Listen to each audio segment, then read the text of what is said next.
Today, I want to talk about Delilah Alves from You Season 2 and how her death in the cage isn't an unintended consequence of love running amok, but the inevitable outcome that Joe's false promises were always leading to. In the aftermath of losing love, Joe starts hooking up with his neighbor Delilah and plans to ask her out for dinner. But when she discovers the storage unit filled with evidence of his stalking and murder, he locks her in his cage, assuring her she will survive and everything will be okay. But the promise is never as real as Joe believes it to be, because Delilah's freedom depends on him following through with his expressed intent, which he immediately delays. Joe lingers around long enough to reconcile with love and quietly changes course, which requires a revision to the conditions of Delilah's release. But when Joe returns to the storage unit the next day, he's shocked and aghast at what he finds, as if the girl's captivity could have ended any other way. So why did Joe believe things would be different this time? Why didn't his experience with Beck and Candace make the inevitable outcome obvious? And what difference does it actually make to learn that love was the one who killed Delilah? Let's talk about it. Through Season 2, Joe convinces himself that the stories he tells define who he is rather than the consequences of his actions. Thanks to his experience with Will Bettelheim, he's able to craft a version of reality where his violent tendencies are excused as long as his motivation appears justified. He spends the season separating intent from action. I really hurt her. Did you want to hurt her? No. Of course not. This always serves the same purpose, distancing Joe from unfavorable outcomes to preserve his identity as a good person and weaponizing intent as a tool to perform morality. In Joe's mind, it doesn't matter what does happen, but what he wanted to happen, and through this logic, he can justify anything. If intention is what defines him, the implications surrounding his actions become irrelevant. That's why he's able to lock Delilah in a cage while still believing that he's doing the right thing, because he thinks he's a hero by merely planning to let her out, so the ends justify the means. But love challenges that. I don't care what you think you are. I care about your actions, what you do.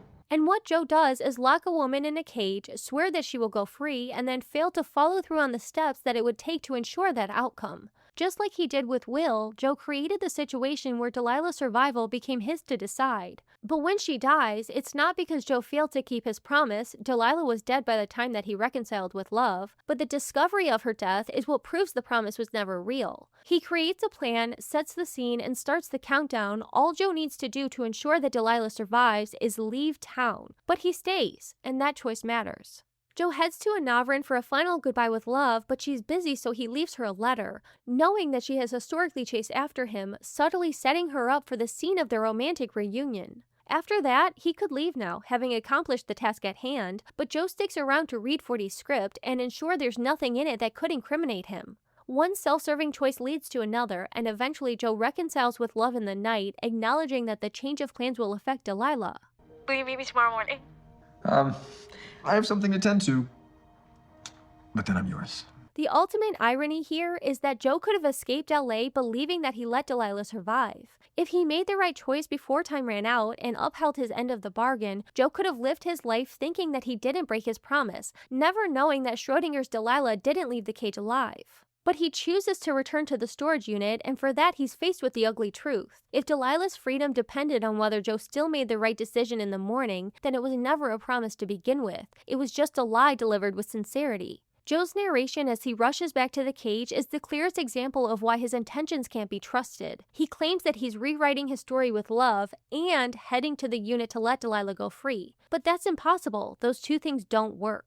The evidence of Delilah's death exposes why nothing Joe says really matters, because real-world outcomes depend on real-world actions, and reality can't be dictated by disingenuous intentions. Joe was previously able to let Will go, not because he changed, but because he engineered complete control over the situation. Will was the perfect victim for Joe, offering him endless external validation. But while Delilah doesn't validate Joe like Will, she also doesn't challenge him like Beck. She hands over her phone without fighting back, accepts that his plan will come to fruition, and enables him to text on her behalf. Just like the conditions and dilemma of Joe's test of will, the promise to Delilah is never real. It's some dramatic display of mercy and sacrifice to maintain the lie that Joe only ever has the best intentions. Enter Love, the one to co-opt Candace's mission and show Joe who he really is. Love appears impulsive in contrast with Joe's performative deliberation, but she just collapses the gap between action and intent. As Joe has been using Love to affirm his worldview all season, she acts on his logic without hesitation, which forces him to see things from another perspective.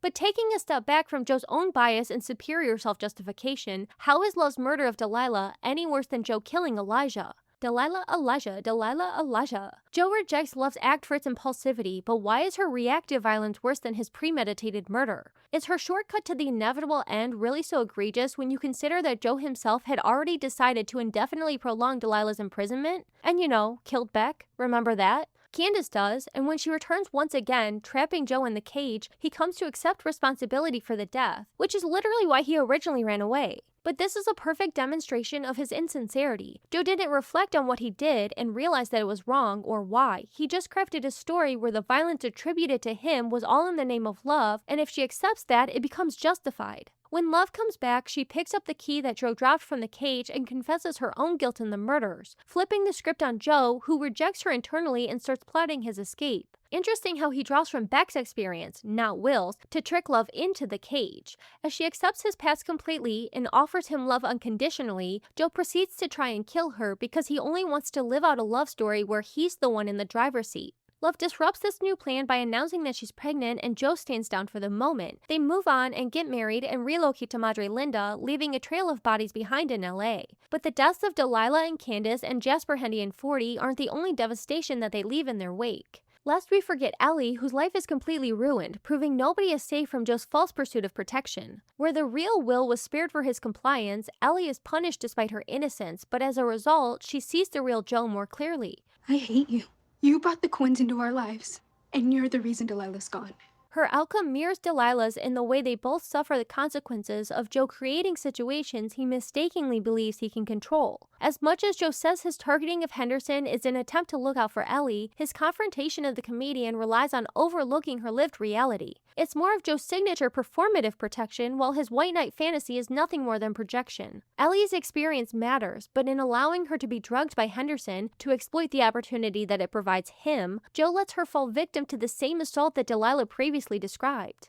One day I was at his place and I had like 3 sips of beer and I got so fucked up. I remember being like, how is it 10 p.m.? But Joe doesn't consider the drugging as the violation to be prevented. He knocks people out all the time. Instead, he fixates on the production of tangible evidence of the crime. Of course, when the ill-conceived plan falls apart, as plans are wont to do, Ellie is none the wiser, but only Joe knows what he prevented, and his accident with Henderson leaves Ellie incriminated in literal murder. What kind of sick mind thinks forcing a teenager into the system is doing her a favor? This interference in the life of the younger Alves sister leads to Delilah's discovery of the cage and Joe's guilt in the murder, so he locks her in, effectively sealing her fate. In a way, she's a proxy for Ellie, because for some reason, I don't quite trust Joe's expressed disgust at the suggestion that he could be interested in a teenager, considering he proceeds to stalk her. The reality is that Joe targeted Ellie because she was vulnerable and easy to victimize in the same way he did to Beck in New York. And it was all because he saw a new woman when he arrived in LA and plotted to get into her life by moving into an apartment next door. Where Will helped Joe reinforce his romantic belief, the truth of Delilah's death shatters his idealized illusion of love, and Ellie's fate further exposes the collateral damage of Joe centering himself in someone else's story. Season 2 explores the way that Joe builds fantasies around himself to escape accountability and avoid introspection. Those who enable him and fall in line are spared, for a time, but death is inevitable to anyone who challenges his vision. So why did Joe imprison Delilah? Because she discovered that he killed somebody, which made her a threat. It's as simple and self-serving as that.